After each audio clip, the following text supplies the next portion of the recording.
What's up, YouTube? It's Eric, a Lions fan. Thanks for clicking on this video. Today is November 17th of 2019. That is the recorded date. Michigan won the Michigan State game. Michigan ended up winning, but Michigan State did not. And the Lions, I just got back from my father's and my mother's place, my parents. The Lions ended up losing to the Cowboys at this point in time. But really, guys, there's six losses in a row. I think the season's pretty much over with for Detroit.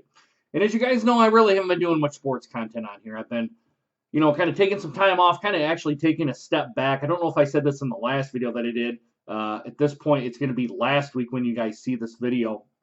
But kind of just taking a step back, kind of focusing on my health, focusing on my appearance, because as I'm a big man here, guys. If you guys are part of my Twitter account, you guys have kind of known kind of what I've been kind of getting at over the last week or so. And probably at this point in time, I've been exercising for 4 weeks. I've gone down quite a bit.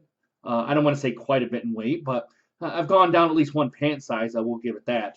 And I'm hopefully you guys have seen the weight loss here as well. But enough jibber jabbering about that. I'm kind of getting back to that and probably in a weekend ramble here. But we're going to do the beer review today. This one comes from Ellison Brewery and Spirits.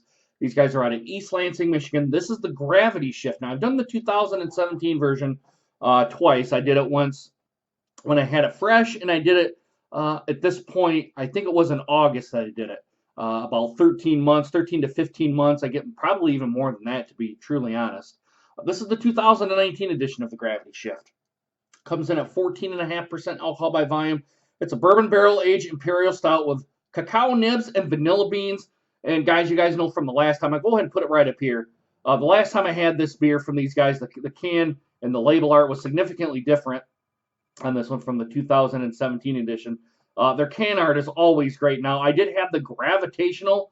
Let me bring this right over here, guys. So you can see it a little bit more. Now, I did have the gravitational attraction, which I had the marshmallows in it.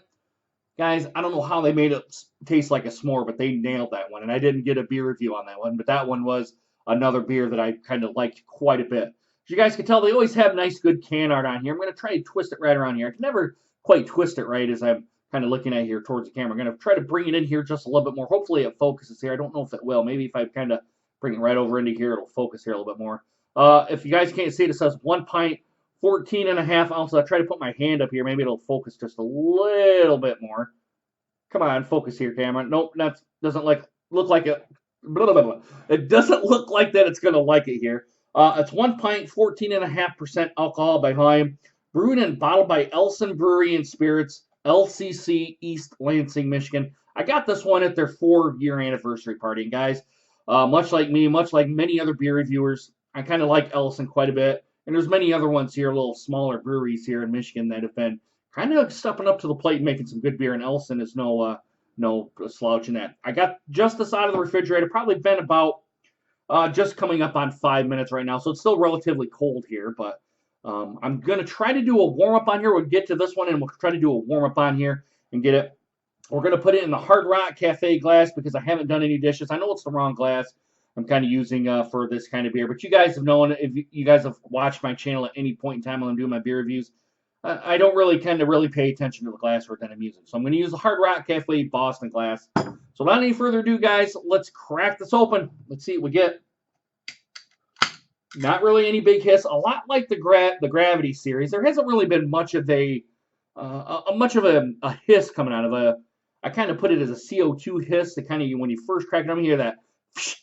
I haven't gotten any of these that kind of noise or that kind of sound when I crack these open. So I don't know if it's just something that they didn't have any CO2 in the tank when they did this, or kind of what it is when it brings to the plate here. But I kind of noticed that all throughout the series. I'm guessing the last beer that I got, the Dissenting Opinions, is probably going to be the same way here too. Let's get this into a glassware glass. Let's kind of see what it brings. Much like the last one, very motor oil-ish, Coca-Cola-ish. I would kind of put it that way. I'm going to try and see if I can generate some head here. That's what she said here, right? Got the full 16 ounces in here in the glass. Right now, initially, guys, as I'm kind of trying to get all the beer out here, there is a very thin film, probably a fingernail's head of milk chocolatey head, small bubbles on the top. There isn't hardly any on the side. And the glass is a little bit dirty. I'm seeing some glass bubbles here on the side, but dirty glass mafia, as you guys always know with my glasses here. But guys, as I'm holding it right up here to light, I'm not getting any light through it anywhere in this kind of glass. Like I said, I'm not using the proper glassware here, so And if, like I said, you guys know if you see my channel, I don't really pay attention to the kind of beer that I'm putting into or the glass I'm using to pour the beer in. So again, it is what it is here, guys. Looks to the Russian Imperial Stout style. Let's get an aroma test. Let's see what we get. Much like how it was with the first one I got, I'm getting much more maltiness on this one. There's not anywhere near the alcohol presence as the other one had. Picking up some of that bourbon barrel kind of notes on here, along with the rich roasted malts that are in here. I don't know if they've brewed this with any chocolate, but I'm kind of getting some chocolate. The cocoa nibs on here is what I'm smelling here. That chocolatiness is what I'm getting on here. And there's a slight tinge of vanilla here too, which I don't know if they brewed this with vanilla, but you might be able to get that from the bourbon barrels that they put this in. Now I think they're actually using their own bourbon barrels because I do have a spirits division, and I do know they kind of distill. I guess that's the proper term, distill bourbon in there. I kind of think they use their own bourbon barrels on this one, and all throughout their series, I think they've used their own bourbon barrels in. So not quite surprising to know that the brewery and spirits division plus spirits division that would have that. That's my only guess that I think they're using their own bourbon barrels. Not much kind of what else is going on here. There's really not any big alcohol sniff that I'm actually, or alcohol aroma that I'm really getting on here. Just the rich roasted malts, the cocoa that you're getting from the cacao nibs. I said cocoa nibs, they're actually cacao nibs. And the vanilla, which they could have actually brewed it with some vanilla in here, but I'm wondering if some of that is kind of coming over into the bourbon barrels. But guys, I'm kind of wanting to dig into this one just to see how it compares with the 2017 version. I kind of wish now I had the 2017 version, but dude, I'd be getting fucked up. I think it's almost to the point of getting a little blackout status, but I don't want to get to that point here, guys. Let's throw this down the gullet, guys. Let's see what we got, all right? Bottoms up. Cheers. Thanks, Ellison. Nowhere near, like I said, nowhere near the alcohol hit that I'm getting with the 17 version. Although I will give it this. When I'm having these 12, 13, 14 plus alcohol beers, I kind of want to know that I'm drinking a big beer. Like I want to get some of that kind of an alcohol hit on here. Now I know that many breweries have done an excellent job of actually hiding the alcohol presence on this one, but I think they kind of might want to take a step back. At least this is my own personal opinion, obviously, but take a step back and actually let me know that I'm actually drinking a big beer here. I know it says 14.5% here right on the can, but if I'm drinking this, I want to know that it's a 14.5% alcohol beer. This one does not taste like a 14.5%er. This one kind of tastes more like an 8 or a 9. You could possibly get away with a 10% kind of beer here, but 14.5, I would be expecting some kind of an alcohol hit on here, and I'm not really getting that on here. I am getting the cacao nibs that are on here.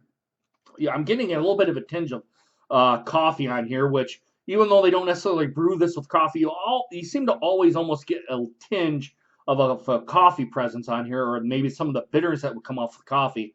And perhaps that's some of the hops that are coming off of this beer here too as well. I'm going to bring this up here a little bit so you guys can see kind of what I'm talking about here. Probably better be presented over to here. A little bit of vanilla, a lot of the cocoa is coming through here. We're getting those rich roasted malts on here. Pretty much everything that this Gravity Shift beer kind of says of what it is here. Another excellent beer from Ellison, guys. I'm going to enjoy this one. I'm going to sip on this one. It's only about 6:15 right now. I just got back from my parents eating dinner and kind of visiting them here a little bit. They kind of wanted to go out and do some hunting. So, and my father kind of watched the rest of the Lions game. And we went to a buddy's house and kind of chatted here for a little bit. So, yeah, I mean, guys, this is an excellent beer from Ellison. I would actually, if you guys don't get a chance, if you're from the Michigan area, I would actually go to next year's party, their anniversary party. They have a nice setup there. I didn't go because I was by myself, and I didn't really want to. That was back then of me kind of still trying to kind of get out and kind of meet people here and whatnot. But I've been doing a much better job of that. Probably next year, if I don't find anybody, I'll probably swing by there and chit-chat with a couple of people and maybe have a lot of the beers that are on, because usually the beers that are canned they have on tap as well. And it's just a nice atmosphere here, there, guys. They're kind of one of my favorite breweries. I know this time of year they'll have their kind of the igloos out, and you kind of rent the igloos and do all that sort of stuff. But I'm kind of getting away from what the beer actually is here. I'm getting everything on here. I just kind of wish there was a little bit more of an alcohol kind of presence to this beer to let me know that I'm drinking a 14.5%er. Other than that, it hits everything. Other than that, it hits everything. To me, I don't think it's a world-class beer.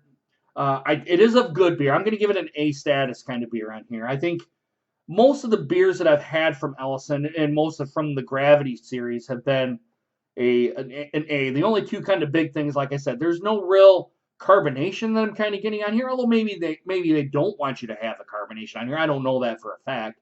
But I was kind of getting a little bit of a carbonation issue. It's kind of been an issue all throughout this series. There's really kind of no carbonation presence on this beer. When you even crack it open, you don't hear a hiss or anything like that, which kind of is a little bit of concern here for me. And kind of going along with that, the alcohol presence and there's no carbonation. It's really the only two things I'm really going to kind of dock this beer on. Like I said, other than that, it hits the marks here. Overall score for me, guys, I'm going to give it about a 94 and A. Like I said, I'm kind of docking it for those kind of two things. I think it's just enough to kind of bring it down a little bit, but I still think it's an A category beer. I don't think it's anywhere near a very good beer, an excellent beer, or a world-class status beer. Maybe if it had the alcohol punch in it, which I'm hoping the barley wine will have a little bit of an alcohol punch with it, but all throughout the regular Gravity series, I'm not really kind of getting into I'm really not expecting kind of the same thing here with the dissenting opinions here. But, guys, I like the beer a lot. I think it's a good beer. The only reason, like I said, the only reason I'm docking it are for those two things. It's a 94. It's an A beer. It's a good beer. It's a very good beer. I will put it that. It's a very good beer. I'm going to sip on this one the rest of the night here. Probably watch a little bit of the football, the Sunday night football here. I think tonight is Chicago and the Rams, I think is what it is, LA Rams. The LA Rams should probably pretty much kind of clobber the Bears here because the Bears haven't been playing all that well. Or at least they're not the Lions. But yeah, guys, I'm going to go ahead and give it that. Let me know what you guys think of the Gravity Shift from Ellison Brewery and Spirits. If you guys have had this beer before, let me know what you guys think down in the comments. Please consider hitting that subscribe button and make sure you guys hit that bell notification so you guys get more videos just like this one. And guys, if you had too much to drink, please get a designated driver. You guys should know my spam by now, but if not, I'm going to say it one more time. Guys, please do not drive home drunk, okay? Because if you do, you're going to get pulled over by the cops. They're going to make you do the stupid-ass sobriety test and have a free ride to jail. They're going to have court fees and a possible prison time. And then if you hit or kill somebody, you guys know you're going to be in the slammer for a while. And if you kill yourself, all you've done is hurt your family and friends and put yourself 6 feet under, okay? Just sleep off your buzz, get your car the next day. Get an Uber, a taxi, a Lyft. Have someone at the bar get you a ride home or call for a ride for you. I mean, it's really not a big thing to ask for a ride if you think you've had too much to drink, or maybe if you're out with buddies, be like, I don't feel good driving home. Can you drive home? And they would probably be more than willing to do that, guys, because really in this day and age, guys, it's stupid to do it just based on what I said on there, because you're going to have thousands upon thousands of dollars in court costs, guys. It's really is stupid. And the worst thing you really got to worry about is your car getting impounded. That's the least thing you got to worry about. You don't have to worry about jail time or anything like that. But I don't mean to be kind of jibber jabbering and kind of preaching here. Just guys, just don't do it. Okay, I think most people know that, but I think some people that think, oh, I can go and I'm fine. I drink 10 beers and I'm fine. Well, it's that one time that you're going to get nailed for it.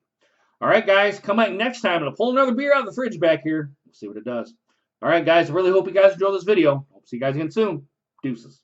Take care, guys.